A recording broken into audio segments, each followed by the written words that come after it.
¿Quién fue Arrio? ¿Quiénes son los arrianos?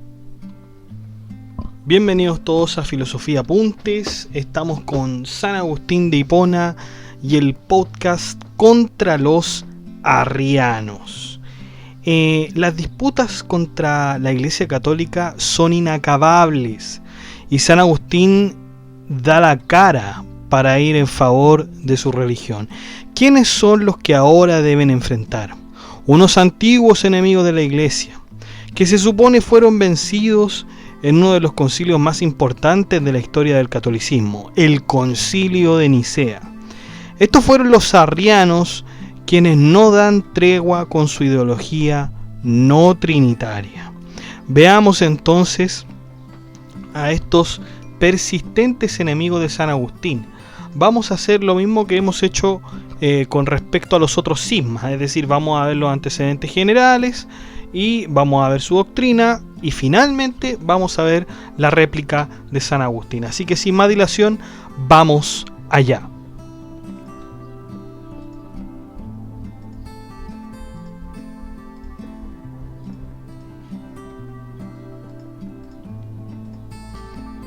Bueno, la pregunta, ¿no es cierto?, ya se dijo. ¿Quiénes eran los arrianos? Una vez que el Nuevo Testamento había llegado a mano de los hombres para hablar sobre la vida de Jesús, un grupo de hombres comenzaron a polemizar sobre la naturaleza de Jesús y de la Santísima Trinidad. La Iglesia Católica no había enfrentado un cisma tan significativo como este todavía, pues en realidad los arrianos fueron los primeros que tuvieron diferencias con la Iglesia. Tanto fue así que se tuvo que inaugurar un concilio para que se pudieran resolver las dudas. El nombre de arrianismo proviene del mismo nombre de su creador, del cual solo tenemos su primer nombre, el sacerdote Arrio.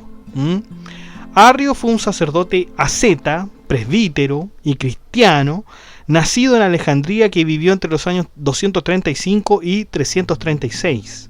La vida del sacerdote nos queda vedada por muchos vacíos históricos y por la falta de documentación biográfica, pues cuando el arrianismo fue condenado, todo lo relacionado con esta doctrina, fue eliminado.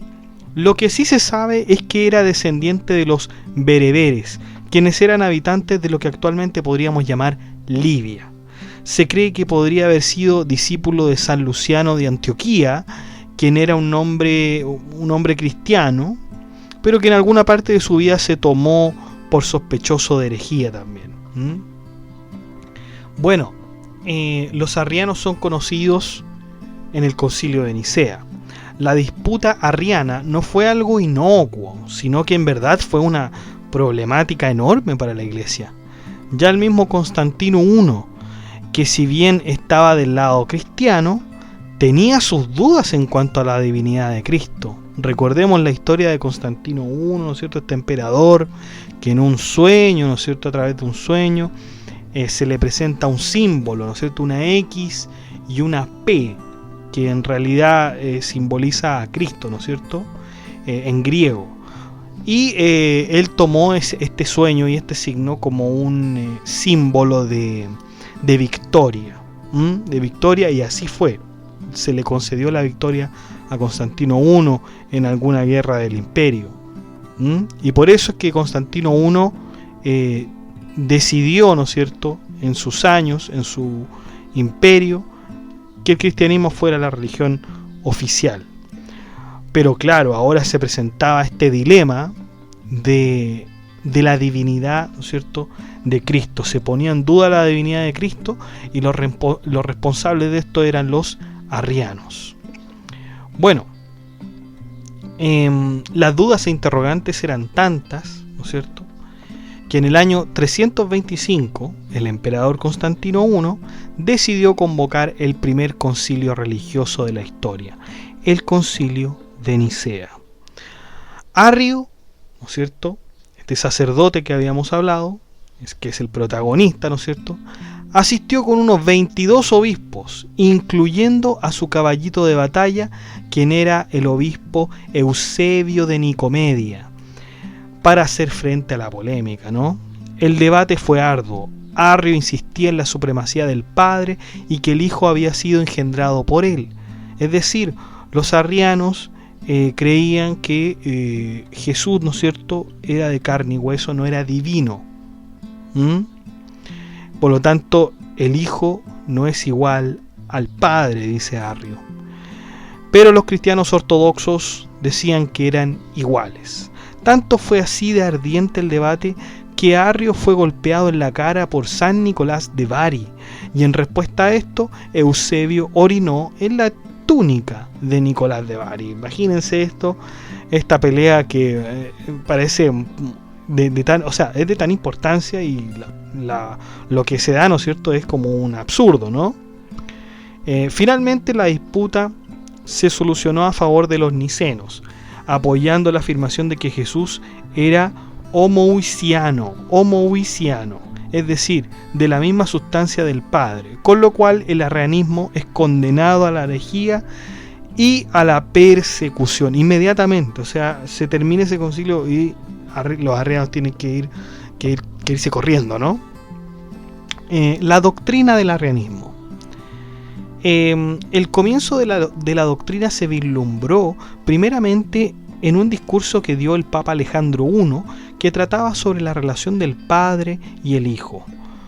Muchas veces se dice en la Biblia que el Hijo fue engendrado por el Padre, a lo que Arrio respondió que si esto era así, entonces el Hijo no tendría una naturaleza divina. En efecto, como todos sabemos, el Hijo es el mismo Jesús, quien vivió en la tierra siendo hombre de carne y hueso. El Papa Alejandro I, muy molesto con el pensamiento arriano, culpaba a San Luciano de haber influenciado una doctrina herética a Arrio, pero no tenía pruebas para decir que efectivamente era así.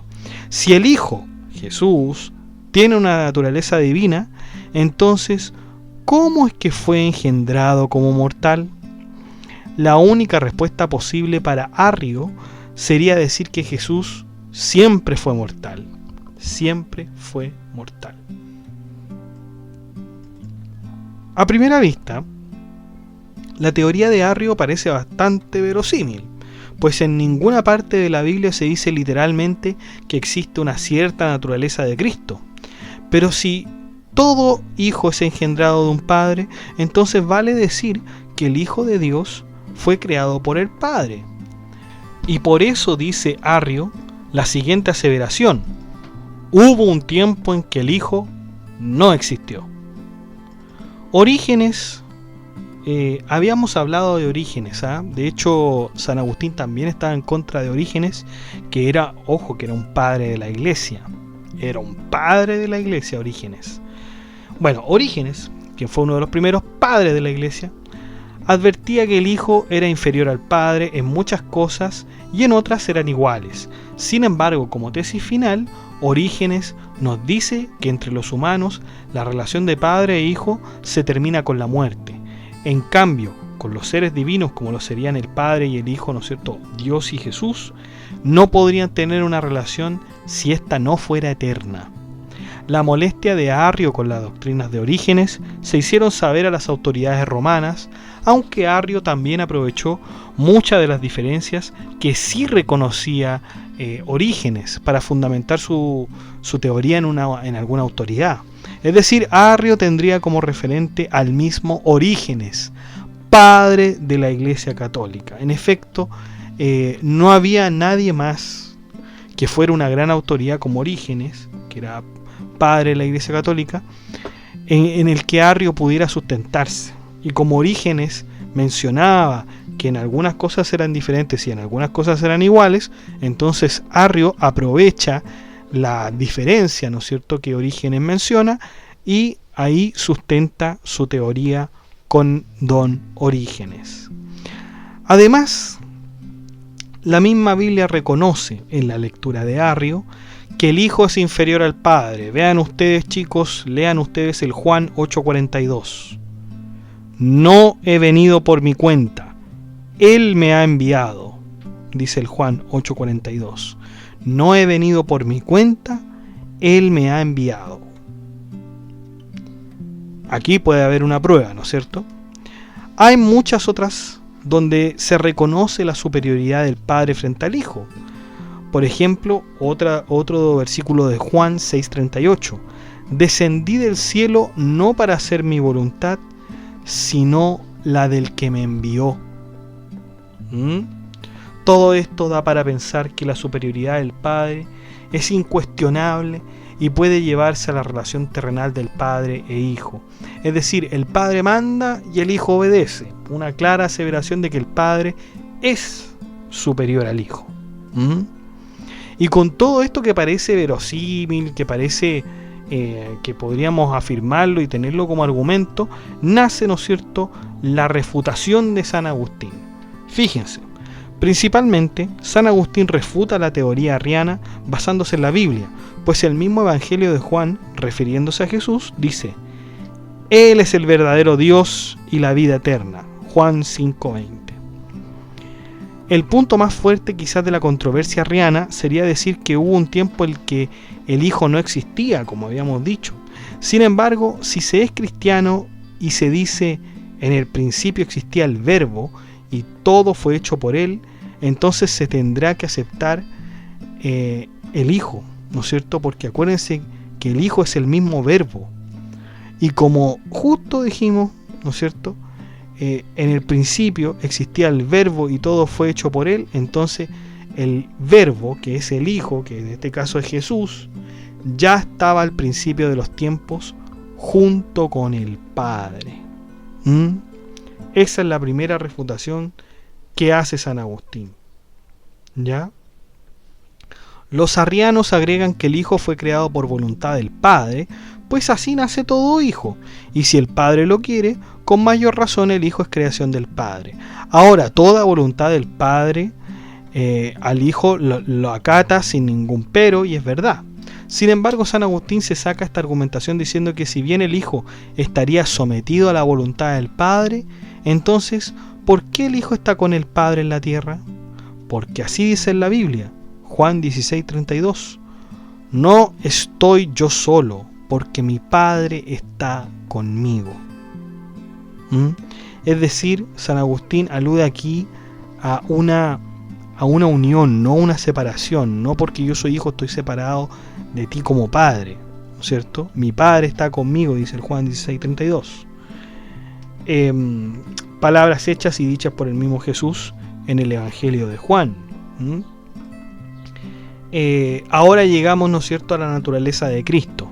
Deberíamos decir con el relato de San Agustín que Jesús es 100% divino y 100% humano. Divino en cuanto que está con el Padre, y mortal cuando baja hasta la tierra a enseñar sus lecciones a los hombres. De ahí que en la Biblia pase refiriéndose de una naturaleza a otra diciendo: el Padre es mayor que yo. Juan 14:28. El Padre es mayor que yo. Juan 5:21. Yo y el Padre somos uno. Yo y el Padre somos uno. Ahí están, ¿no es cierto?, los argumentos de que la naturaleza de Cristo es divina, en el Juan 5:21. Y a contrario sensu, podemos decir que hay una relación. El Padre es mayor que yo, dice el Juan 14:28. Por lo tanto, el Juan 14:28, ¿qué hace? Establece la relación de Padre e Hijo. Pero el Juan 5:21 dice: yo y el Padre somos uno. Es decir, la naturaleza es una. La dualidad de Cristo no hace ninguna merma al Padre ni a su propia divinidad, pues fue enviado como hombre y como hombre debió sufrir. Podríamos decir que la crítica agustiniana hacia Arrio sería interpretar la Biblia de manera literal, en contraste a cómo lo hace San Agustín, que es de una manera más interpretativa, ¿no? Más interpretativa y no tan literal. San Agustín se aboca al espíritu y no a la literalidad. Otro de los problemas que debió enfrentar San Agustín contra los arrianos fue contra su propio obispo llamado Maximino. Entre muchas de las cosas que Maximino le reprochaba a San Agustín, una de ellas era que si el Hijo era igual que el Padre, entonces los dos deberían ser idénticos, lo cual no es cierto. Pero el planteamiento de Maximino puede caer en una inconsistencia, porque si bien se puede decir Adán es igual a sus hijos, porque tanto Adán como sus hijos son humanos. Así también se dice que el Padre y el Hijo son divinos. Por cierto, esto cae en una cuestión de género. Adán con sus hijos son humanos, no hay ninguna duda, y el Padre y el Hijo, ¿no es cierto?, en cuanto a Dios y Jesús, son divinos. Bueno, a pesar de todos los problemas que tuvieron los arrianos, es muy interesante su historia. A pesar de las argumentaciones de San Agustín y de los concilios realizados a lo largo de la historia, el arrianismo siguió resultando atractivo para emperadores, intelectuales y teólogos. De hecho, el mismo Constantino II, sucesor inmediato de Constantino I, aceptaba de buena gana el arrianismo. Sin embargo, pasaron los emperadores y finalmente Teodosio I condena definitivamente el arrianismo en el concilio de Constantinopla. Por lo tanto, si en Constantino I fueron proscritos, ¿no es cierto?, y en Constantino II se les dio concesiones, en Teodosio I ya era la condena definitiva en el concilio de Constantinopla. En la actualidad aún subsisten ciertos grupos que defienden el arrianismo. Por ejemplo, la Sagrada y Apostólica Iglesia del Catolicismo Arriano, quienes dicen seguir la doctrina de Arrio. Esta iglesia fue canonizada el año 2006 y aún sigue vigente en Inglaterra, que fue el lugar donde se creó. Testigos de Jehová, chiquillos. Mucho se dice que los testigos de Jehová son los actuales arrianos, ya que estos tampoco aceptan la Santísima Trinidad. Si bien este principio es fundamental en el arrianismo, existen diferencias fundamentales también en las costumbres y creencias que tienen las dos religiones. Por ejemplo, los testigos de Jehová aseguran que el Hijo puede conocer al Padre totalmente, mientras que los arrianos, ¿no es cierto?, negaban esto, porque el Hijo era totalmente de carne y hueso, no era nada divino, ¿no es cierto? Bueno, y esto es el texto, chicos, contra los arrianos de San Agustín. Interesantísimo el cisma que tenemos en esta página del blog, del cual San Agustín rehusaba totalmente. Si este cisma tuvo tanta significación incluso en los tiempos modernos, ¿cómo no va a tener significación o vamos a dejarlo fuera de la discusión? Los mismos cristianos aceptaron el problema, o sea, que el problema tenía una duda razonable, que era necesario discutir, ¿no es cierto? Por supuesto, la discusión no queda aquí, es decir, no porque se celebre un concilio, la victoria doctrinal se acaba, pues veremos como más adelante siguen surgiendo más discusiones. Al parecer, las verdades, chicos, se odian entre sí. Se odian entre sí.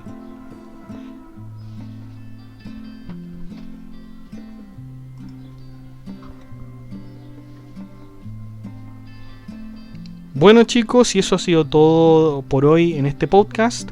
Si le ha gustado, den like, comente, comparta, suscríbase, acceda al blog que está en la descripción del video. Ya en el blog vamos adelantadísimos a estos tiempos, vamos en el Renacimiento, vamos con la obra de Erasmo de Rotterdam, que algo también nos recuerda a San Agustín, porque Erasmo de Rotterdam escribió también sobre el libre albedrío y discutía el concepto del libre albedrío con Martín Lutero. Así que vean también el blog, accedan al blog, interiorícense, que estén muy bien, cuídense